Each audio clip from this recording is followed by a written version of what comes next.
Hey guys, I was recently asked by somebody, hey, tell me why you believe in God. Let me give you 5 reasons very quickly why I believe in God. And I put it in this acronym called FAITH. The F is for first cause. Science to this day has acknowledged that there is a beginning to the universe. Now, there's all kinds of models out there trying to get away from that. But as of right now, it still cannot explain or account for how something can come from absolutely nothing.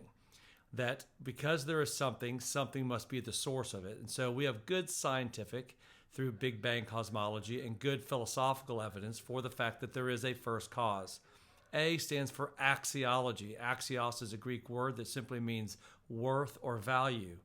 And it's the idea that if there is no God, there is ultimately no real worth or value to anything.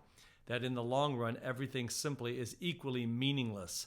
But we know that's not true. We know that there are different values proportioned to different things in this world that aren't just social constructions. They truly do have greater value than other things.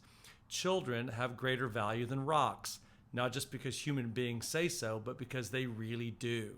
That's the axiological argument. I stands for interests.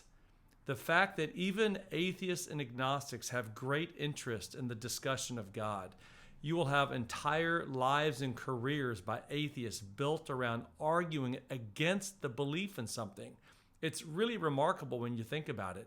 I don't know anybody that argues and spends their life arguing against things that they don't believe exist just because it's not of any real significance to them. Why would I spend all of my life arguing against some alien fried tomatoes if I don't believe those things exist? It just doesn't make any sense.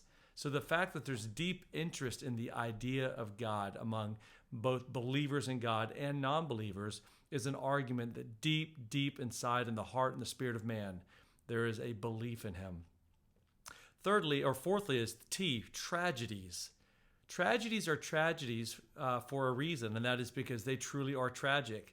There is something morally wrong with tragedies when you see things like genocides, when you see things like rapes and unjustifiable murders, and you see these evils in the world, racism and all these things. These are tragedies in life, and they can only be tragedies because we have some sort of moral or ethical ground by which to adjudicate them as tragedies. Otherwise, they're simply features of a material world. They just are, they may be slowly eradicated over time, but it's just, there's no moral right or wrong to them. But tragedies really show you at the heart that there really is evil. And it's not just a construction of human beings, it truly is evil. And finally, we have the heart's longing. There's a longing in the heart of every human being for eternity, for love, for goodness, and for beauty. These are 5 good reasons for the existence of God.